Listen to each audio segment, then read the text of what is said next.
pedir que se relaje, respire profundo, póngase cómodo, póngase cómoda y vamos a empezar a tratar este tema. Usted no puede cambiar el pensamiento de las personas, pero sí puede cambiar el contexto, el ambiente. Y así, entonces sí puede cambiarse el pensamiento de la persona, porque el ambiente cambia el pensamiento. Permítame, por favor, vamos a explicarnos. Mire esto, una idea en un sitio específico puede significar sustentándolo científicamente. En fin, existen infinitas formas de encuadrar la información. Todo dependerá de la creatividad del orador. Es muy importante hacerse preguntas antes de presentar un tema para desarrollar este tema del encuadre. Y esas preguntas pueden ser las siguientes. ¿De qué forma puedo mostrar la información de manera que pueda generar expectativas, curiosidad e interés? ¿Cómo puedo darle importancia a mi discurso? ¿De qué forma puedo justificar lo que estoy diciendo? ¿Desde qué punto de vista quiero que las personas miren lo que digo? ¿Cómo puedo hacer para darle sentido a la información que voy a presentar? ¿Qué tengo que decir para sorprender con lo que voy a presentar? ¿Cuál sería la reacción del público si iniciara por decir o hacer algo descabellado? ¿O si hiciera una larga pausa antes de empezar a hablar? ¿Y si hiciera algo raro, diferente? Estas preguntas, si usted se las hace calmadamente antes de presentar un tema en público, sea cual sea el tema, repito, esté dirigido hacia la formalidad o esté dirigido hacia la emocionalidad, estas preguntas le van a abrir la mente a usted para tener más opciones de encuadrar la información. Vamos a ver de qué se trata, pero antes, volvamos al ejemplo del niño que batió el jonrón. ¿Cómo se siente el dueño del vidrio que el niño quebró? ¿Existirá un ambiente de felicidad como cuando el niño batió el jonrón? ¿Sí o no? ¿Y qué me dice si le pregunto lo siguiente? ¿Cómo se siente el vendedor de vidrios? ¿Estará feliz? ¿Sí o no? ¿Existirá un ambiente de felicidad en el vendedor de vidrios? tuve la oportunidad de pertenecer al equipo de baloncesto de la universidad donde estudié. Recuerdo que los jugadores, el nivel era alto, el nivel de los jugadores, tanto que los que estaban en el banco eran tan buenos como los que entraban a abrir, ¿no? Pero resulta que de los jugadores que quedábamos en el banco, había un compañero que siempre me decía, oye, me siento mal, yo quisiera ser abridor, no entiendo por qué el entrenador no me pone a abrir, y así ayudar más al equipo, sentirme importante. Entonces un día me dijo, voy a hablar con él, y fue a hablar con el entrenador, y le dijo, entrenador, ¿por qué usted me pone en el banco y no me pone de abridor en los juegos? ¿Por qué me mete siempre después que ha arrancado el juego y no me pone al inicio, cuando estemos comenzando? Y el entrenador, que es pues, un amigo, por cierto, muy sabio, le dijo, a mí no me importa quién empieza el juego, sino quién lo termina. No me importa quién abre, sino quién cierra el juego. Una vez en una clase vi a una profesora cometer un error en la pizarra y estaban los estudiantes y el director del colegio presentes. Los estudiantes eran unos holgazanes, le tenían odio a su profesora, la mayoría, y querían hacerle quedar mal ante el director. Y llegó uno y se paró y le dijo en voz alta, profesora, tiene un error ortográfico en la pizarra, ¿no se da cuenta? Qué vergüenza, y eso que es profesora. La profesora le contestó, excelente respuesta, tienes un punto más en la calificación de ortografía. Ese fue un ejercicio que puse adrede para ver quién se daba cuenta. Los estudiantes quedaron con la boca abierta y en silencio. Otro día la misma profesora cometió otro error en clase con otros alumnos, pero estos estudiantes eran más discretos y se acercó uno y le dijo al oído que tenía un error en la pizarra y la profesora terminó dándonos una charla a todos sobre que los profesores también pueden cometer errores y que los profesores también aprenden, no son perfectos, son seres humanos. Dijo, tengo derecho a equivocarme, muchachos, soy un ser humano. De los errores se aprende más que de cualquier otra forma. Los estudiantes quedaron contentos y más claros con respecto al aprendizaje. Vean esto que ocurrió.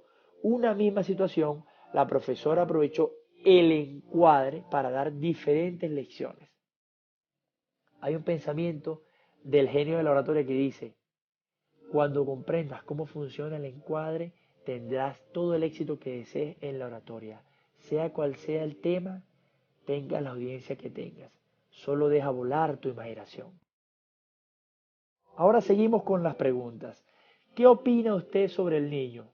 Este niño que aparece en pantalla. ¿Lo ve feliz? Responda a esta pregunta, por favor. Es muy importante, así sea mentalmente. Ahora la pregunta es para usted. ¿Cómo se siente usted observando a este niño? Avancemos. Por cierto, los directores de cine inician las películas de manera creativa, diferente, procurando capturar la atención de las personas en los primeros minutos. De eso depende mayormente el éxito o el fracaso de la película. De la misma forma, como usted utilice su encuadre en la oratoria, su discurso o su presentación será un elemento de peso para fracasar o tener éxito. ¿Recuerda al surfista? ¿Qué opina del surfista?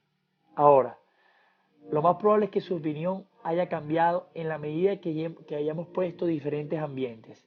Y con esto se confirma lo que habíamos comentado anteriormente. No podemos cambiar el pensamiento de las personas. Lo que podemos cambiar es el contexto. Y el contexto cambia el pensamiento. Yo estuve cambiando el contexto del surfista y cambió el pensamiento de usted. Seguramente la forma de pensar y la opinión que usted tenía fue cambiando. Porque el contexto cambia la opinión. Y cambiando el contexto se puede cambiar lo que piensa una persona, es decir, el punto de vista.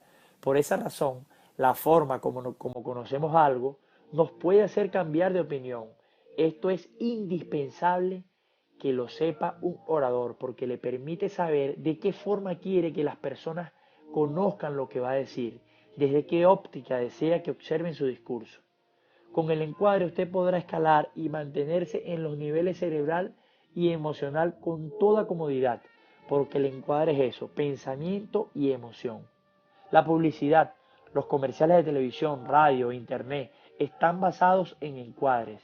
De ahora en adelante observe con más detalle la publicidad y podrá ver claramente lo que estoy diciendo. Los comerciales son esos juegos mentales que buscan sorprendernos, justificar lo que dicen, darle importancia. A veces nos hacen reír, otras veces pensar, reflexionar profundamente sobre algo.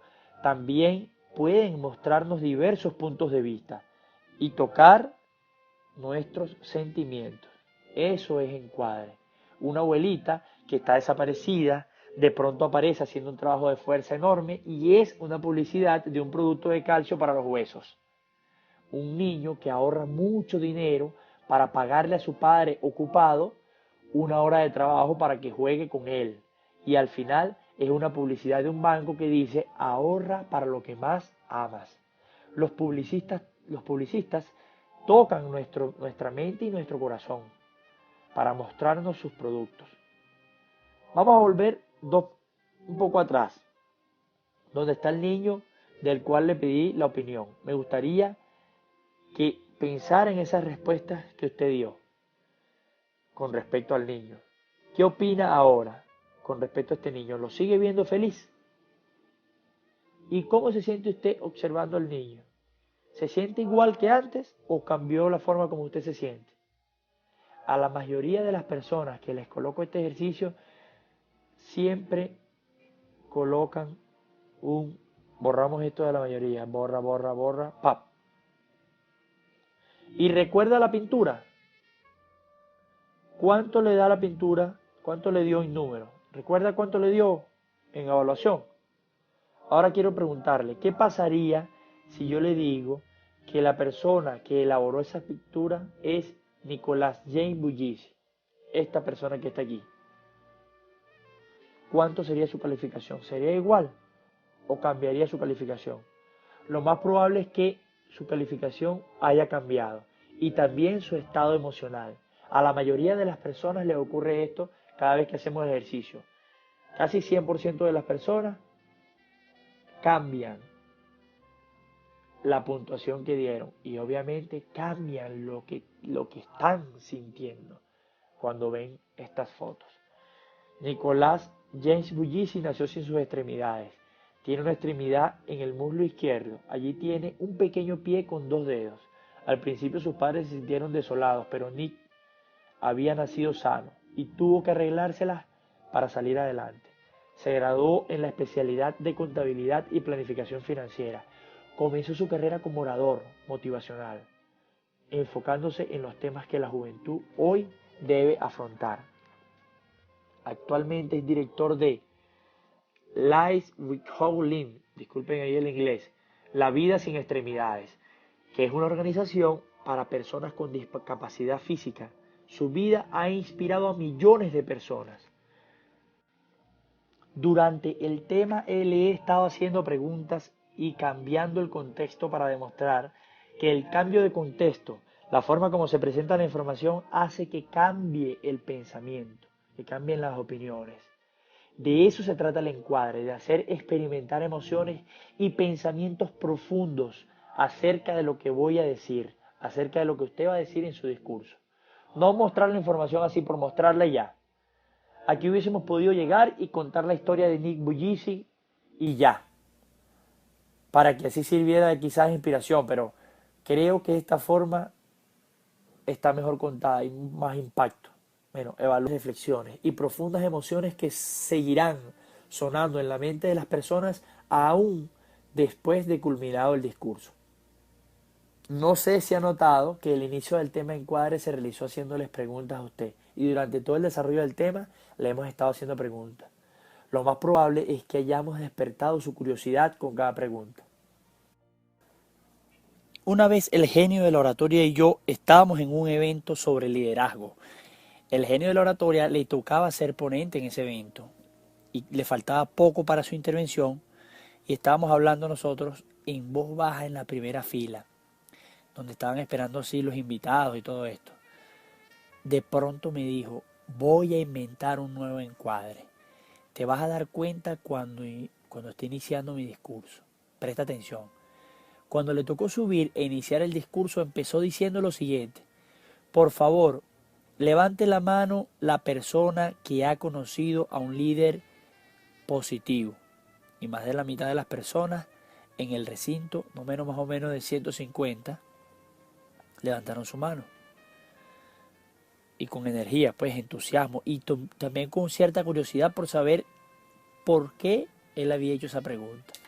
Luego mencionó, ahora levante la mano la persona que ha conocido a un líder negativo. Y casi todas las personas levantaron la mano y le prestaron mucha atención a lo que le estaba hablando. El genio de la oratoria dio su discurso y fue todo un éxito. Lo aplaudieron eufóricamente por un rato largo mientras bajaba del escenario. Cuando llegó al asiento que estaba a mi lado, me preguntó con una ligera sonrisa, ¿viste el nuevo encuadre que inventé? Y le respondí, no me di cuenta. Me dijo, se llama encuadre participativo. Al preguntar si alguien conocía a un líder positivo o negativo, puse a las personas a levantar la mano, a participar inconscientemente de alguna forma y eso hizo que las personas se interesaran por el tema, creando cierta curiosidad. Esa pequeña pero significativa forma de hacer participar al público levantando la mano logró involucrar a las personas con el tema de manera efectiva. Los políticos son especialistas encuadrando información. Una misma información, una misma situación, una misma realidad, los de un lado lo ven como una cosa y los de otro lado lo ven como otra cosa. Cada uno lo ve a su manera y lo encuadra, lo informa de acuerdo a su manera. Hay un caso por allí de un deportista, un atleta, que ganó una medalla en una competencia internacional. Y los de un lado, los que estaban a favor, los del gobierno local, dijeron que había sido un logro gracias al aporte y a la inversión que se hizo, y era un logro muy importante. Y los de otro lado, los que estaban en contra del gobierno, dijeron que apenas tuvieron ese logro y pudieron haber tenido muchos mejores logros, pero por falta de inversión y por falta de organización de parte del gobierno no pudieron lograr más. Un mismo hecho encuadrado de diferentes formas, visto de una forma y visto de otra por parte de cada uno. ¿Qué le parece? Hay otro tipo de encuadre, que es uno de mis favoritos, que se llama el encuadre concepto, estructura y utilidad. Así mismo, concepto, estructura y utilidad. Este encuadre es altamente interesante y muestra cómo nosotros aprendemos. Según este modelo podemos decir que las personas aprenden cualquier tema basándose siempre en estos tres elementos: concepto, estructura y utilidad. A través del concepto podemos decir que entonces aprenden lo que es la teoría, el qué es, de lo que se trata, lo que se está hablando. Es decir, toda la parte teórica, pues los conceptos, la parte conceptual, las definiciones. También nos interesa saber, para aprender, la estructura, es cómo están conformadas las cosas, cómo están organizadas, los esquemas, las partes, las características de lo que se está hablando. Y por último, entonces tenemos la utilidad, el para qué sirve, para qué me sirve eso, con qué se come, cómo lo puedo utilizar. Sin embargo, existen personas a las que les gusta modificar el orden de ese aprendizaje y prefieren primero escuchar la estructura, luego escuchar el concepto y de último la utilidad de lo que se está hablando. Hay personas que primero quieren entonces ver la utilidad, ¿para qué me sirve? Pues, y luego vamos a profundizar con el concepto, finalizando con la estructura. Si a la hora de presentar su tema usted tiene varios tópicos, quizás le gustaría presentar un tópico iniciando por el qué es, por el concepto, para que las personas del público que se interesen por esos conceptos, por la parte del concepto, puedan ser capturadas por su diálogo. Un segundo tópico lo puede iniciar mostrando las partes o características y así llamar la atención de las personas movidas por la estructura. Y por último, un tercer tópico del tema que pueda presentar en su discurso lo mostraría acaparando la mirada de los que distinguen primeramente la utilidad, hablando del para qué sirve. Los tres modelos a presentar la información son estos: hablar primero del concepto, hablar primero de la estructura o hablar primero de la utilidad. Por ejemplo, si usted va a hablar de un libro, entonces usted pudiera iniciar diciendo ¿qué es el libro? El libro es una herramienta de lectura que tiene hojas, entonces va diciendo el concepto. Luego la estructura es de papel, también puede estar forrado por cartón, por otro tipo de materiales, plástico, y va hablando ya de la estructura. Y la utilidad es, bueno, nos sirve para desarrollar nuestro conocimiento, para desarrollar nuestra lectura, nuestra imaginación, y entonces eso sería la utilidad. Usted puede empezar por alguna de las tres cosas, por la utilidad, por la estructura o por el concepto, siempre sabiendo que hay personas que prefieren primero escuchar la utilidad, luego hay personas que prefieren primero escuchar la estructura y hay personas que prefieren primero escuchar el concepto. Mi recomendación es que varíe este encuadre, iniciando cada tópico de manera diferente. Puede ser primero por el concepto, otro tópico primero por la estructura y un tercer tópico primero por la utilidad. Si tiene más tópicos puede variarlo como usted desee. De esta manera, cuando esté ejecutando su discurso, capturará la atención de todos. Ahora, no sé si usted quiere echar un vistazo y regresar clases atrás y ver qué modelo estamos utilizando nosotros. Si primero mostramos los conceptos, si describimos primero la estructura o si describimos primero la utilidad. En mi pueblo natal, Ciudad Bolívar, vivían dos viejitos, el señor Juan y el señor Ramón. El señor Juan vivía en la esquina y el señor Ramón vivía en la mitad de la cuadra. Recuerdo que el señor Ramón era una persona muy carismática que contaba muchas historias. Recibía a los visitantes contándole cuentos, anécdotas, parábolas, a veces decía un chiste, tenía también algunos refranes que la gente se sentía muy cómoda y muy complacida con las conversaciones que tenía con el señor Ramón. El señor Juan era una persona mucho más callada, más tranquila y más reservada, mucho menos carismática que el señor Ramón. Recuerdo que la gente disfrutaba, había veces que las personas podían llorar con las historias que contaba el señor Ramón, había personas que se sentían muy reflexivas con las historias, otras se morían de la risa porque había historias que eran para reírse. Tristemente, el señor Ramón murió y su casa se abarrotó de personas. Había personas en los alrededores, adentro, afuera de la casa. De hecho, tuvieron que cerrar la calle por la cantidad de personas que habían en ese velorio. La gente recordaba las historias, algunas personas lloraban, otras reían con las historias. Lo cierto es que lo recordaban y fue un velorio, fue un funeral muy emotivo y a la vez muy lindo porque las personas recordaban al señor Ramón de muy buena manera. Como a la semana murió el señor Juan. Y en el velorio estábamos solamente 3 personas. Un familiar del señor Juan, una señora, una vecina y yo. Y había todo un silencio absoluto. Y recuerdo que me quedé viendo a la señora y me acerqué, la señora que no era familia, y le dije, ¿cómo son las cosas, no? Hace una semana murió el señor Ramón y eso estuvo abarrotado de personas, full, había alegría, había tristeza también, pero había vida en ese funeral. En este me da pena ajena, pero no hay nadie.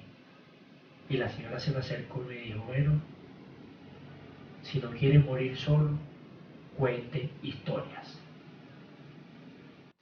La metáfora en la oratoria está conformada por todos los cuentos, historias, parábolas, relatos, refranes, experiencias, ejemplos que se manifiestan a través de la palabra hablada o cualquier tipo de manifestación. Atrae la atención de las personas y es capaz de hacer reflexionar profundamente a la vez que puede mover sentimientos. A las personas les agrada escuchar este tipo de discursos porque incluye metáforas y los cuentos pueden quedarse en las mentes de las personas pasado el tiempo. Por esa razón, si quiere agradar, cuente relatos y hable en lenguaje metafórico. La metáfora es la herramienta más poderosa de la oratoria. Muchas personas subestiman el poder de la metáfora, pero lo que no saben es la influencia que tiene sobre nuestras mentes y nuestros corazones.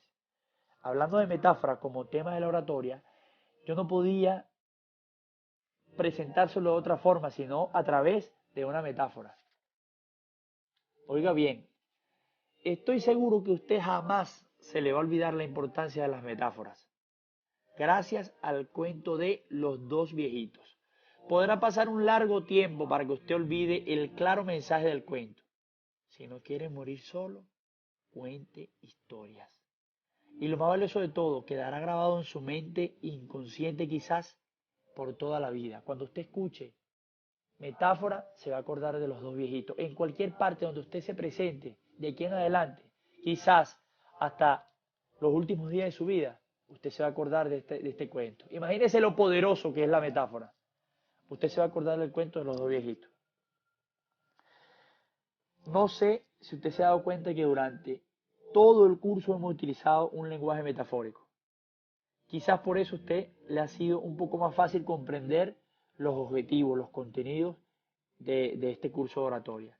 Las metáforas pueden ser ciertas o no, fantasiosas o reales, cortas o largas, simples o complejas. Lo cierto es que no importa el tipo, igual el poder que tiene sobre los pensamientos, sobre las emociones humanas, es gigantesco. Voy a dar varios ejemplos de metáforas largas y cortas para aclarar mejor qué es una metáfora. Por ejemplo, las largas pueden ser aquellos cuentos, relatos, historias, parábolas y experiencias, quizás como el cuento de los dos viejitos. Y cortas pueden ser aquellos chistes, analogías, refranes, comparaciones, ejemplos cotidianos. Vamos a ver ejemplos de metáforas cortas y que en la actualidad prácticamente las ideas se han convertido como en comida. Por eso los jóvenes utilizan expresiones como las siguientes. Estoy tratando de digerir estos contenidos. O sea, el contenido de un curso se digiere. No, no se puede digerir. Pero se utiliza la metáfora comparativa para hacer ver como que estamos procesando la información. Ahora, procesar información no es masticar comida, pero queda sobreentendido. Sus ideas son insípidas, es decir, que las ideas sin fundamento son como comida sin sabor. Ahora, fíjense en estos otros ejemplos de metáfora. La mente como que se convirtió en un contenedor. Escuchamos expresiones como estas a continuación. Estos contenidos no me entran en la cabeza. Ya no me cabe nada más en la cabeza. Las personas consideran que las relaciones son una travesía. Por ello no es difícil escuchar. Creo que ese noviazgo va a naufragar. Su relación está en medio de una tempestad. Llevo el timón bien firme en esta relación. Los seres humanos ahora son animales, según la metáfora. Miren esto. Juan es un perro despiadado. Pedro es un águila sagaz. María es una burra no inteligente. Camilo es un zorro astuto. Luisa es una serpiente traicionera. Y así como estos, existen muchísimos ejemplos más de metáforas cortas que utilizamos a diario en la cotidianidad, pues, de forma inconsciente y mecánica, así también como chistes y refranes, entre otros. Las metáforas son tan poderosas porque abren la imaginación y estimulan la creatividad de cada persona, tanto de la persona que escucha como de quien está contando la metáfora. La metáfora tiene una serie de beneficios que me gustaría compartir con usted. Estos son los beneficios. Simplifica el mensaje, despersonaliza, estimula la creatividad, permite entrar en sintonía, supera la resistencia, abarca los 3 idiomas de la comunicación, resuelve diversos problemas y genera emoción. Y sobre todo, llega al espíritu. Simplifica el mensaje, así como lo vimos en la analogía anterior, que decía, ya no me cabe más nada en la cabeza, el mensaje llega con más eficacia porque nos aporta algo con qué comparar esa cantidad de información que está recibiendo la persona. Cuando la comparamos con un recipiente lleno, hace que el mensaje se simplifique y es más fácil para transmitirlo. Por eso, utilizar una metáfora como esta mejorará la comunicación, en este caso, su mensaje dentro de la oratoria. En pocas palabras, algo que muchas veces es exageradamente complejo de explicar, puede resumirse con una metáfora y a la vez permitirá una mejor comprensión por parte de las personas que escuchan. De esta manera podemos decir que se facilita el mensaje. La metáfora permite incorporar imágenes vivas que facilitan el proceso de memorización. Por eso es que afirmo, anteriormente lo afirmé y lo dije, que será difícil que olvide la importancia de la metáfora por la historia de los dos viejitos, en vista de que dicha metáfora incorpora todo un contenido imaginativo valioso. ¿La quiere volver a escuchar? La metáfora también despersonaliza. Tiene la particularidad de despersonalizar el mensaje. Así que al contar una historia podemos enviar un mensaje a la audiencia de manera inconsciente y con otros personajes que no son ellos, otros involucrados. Es decir, le estamos enviando un mensaje a las personas y no son precisamente ellos los protagonistas de ese mensaje, lo estamos enviando de manera indirecta. La despersonalización tiene la ventaja de permitir ver soluciones a través de los ojos de otro, de una situación que no incorpora a la persona en cuestión y permite una comunicación menos directa y por lo tanto evita los sufrimientos que se puedan generar, ¿no? Si la persona se ve involucrada directamente en la solución. Asimismo, evita los mecanismos de autodefensa que las personas suelen sacar a flote cuando se les dice algo directamente. La metáfora le dice exactamente a la mente inconsciente, aplícate el cuento. Pero la ventaja principal de la despersonalización en la metáfora está en evitar problemas, porque ha de molestarse a alguien de un cuento que habla de otra persona. Muchas veces no es exactamente en el preciso momento, sino que quizás en ocasiones llega un poco más tarde. Es decir, que a veces usted dice una metáfora en público y la persona todavía está resistente, pero se va con la metáfora grabada y más adelante el mensaje hace el efecto como una bomba de tiempo. Usted la deja ahí y empieza a correr kilómetro regresivo. Tarde o temprano esa bomba va a explotar para que esas ideas de esa persona, que usted dio a esa persona, pueda materializarse. Otra ventaja de las metáforas es que abarca los 3 idiomas de la comunicación. Cuando usted cuenta una metáfora, como la de los 2 viejitos, está poniendo palabras en la mente de las personas que incluyen el idioma visual, kinestésico y auditivo. Por eso incluye imágenes, sonidos y sensaciones. Quizá por esa razón es tan fácil entrar en sintonía con la audiencia al contar metáforas, porque involucra los 3 sistemas de representación y de esta manera capturará la atención de todos. Si usted cuenta una metáfora y dice, y se escuchaba el sonido del viento moviendo los árboles, lo que causaba una sensación de miedo en el estómago, allí está incorporando los 3 idiomas, lo que facilitará entrar en sintonía más fácilmente. Y la forma de realizarlo es contando metáforas. Quizás por eso el señor Ramón no murió solo. Por el contrario, muchas personas lo amaban y lo acompañaron en su velorio. La metáfora resuelve diversos problemas. ¿Quieren ver? Hace unos años atrás estaba terminando la carrera docente junto a mi esposa. Se acercaba el acto de grado y económicamente yo no estaba muy bien. Recuerdo que tenía mucha molestia, andaba muy estresado porque todo lo que representa el acto de grado a nivel de gasto. Y bueno, nadie se quiere perder ese momento tan hermoso de disfrutar el acto de grado. Recuerdo que mi suegro me vio mis actitudes y me llamó y me dijo, ¿te pasa algo? ¿Qué tienes? ¿Por qué te sientes así mal, triste? Cuéntame. Entonces le conté la situación, le dije, mira, lo que pasa es que viene el acto de grado y mi situación económica no es buena, no tengo para los trajes y el gasto mío es doble porque tengo a mi esposa y estoy yo. Entonces él se me acercó y me dijo estas palabras, tranquilo que el velorio de Cristo todavía no ha ocurrido. Y esas palabras resonaron en mi mente y me trajeron una paz, una tranquilidad. Y yo lo que hice fue repetir, oye, ¿verdad que sí? El velorio de Cristo todavía no ha ocurrido. Pero ni siquiera entendí lo que me quiso decir él. Y el problema se resolvió. No el problema del dinero, el problema mental que tenía. Pueden contar metáforas. Se esté hablando de cualquier tema, se esté defendiendo una tesis, se esté ejecutando una venta. La verdad no veo la diferencia.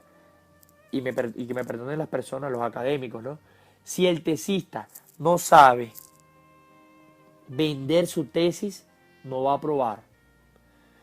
Disponga de mucho tiempo o de poco tiempo para hablar, siempre se puede. Lo que hay que ejecutar son los ajustes de los que hemos venido hablando y tomar en cuenta las advertencias que se le hacen a la hora de contar una metáfora. Además de las advertencias que nos puede facilitar el sentido común, el espacio, el momento, la situación. ¿Ok? Inicie por contar metáforas quizás a sus familiares y amigos más allegados. Observe las reacciones, pregunte qué les pareció, cuáles fueron sus expresiones. Practique más lo que da resultado y deje de lado lo que no. Fije un objetivo y empiece a construir su metáfora alrededor de ese objetivo, alrededor de una frase final. Y entonces construye toda la metáfora alrededor de esa frase. Puede pensar en la raíz de esa frase, porque las metáforas son infinitas, al igual que los encuadres, porque la metáfora es un tipo de encuadre. Lo que pasa es que es tan importante que hay que dedicarle un espacio aparte. La creatividad de cada quien será el límite. Así que, bienvenido al mundo de la metáfora.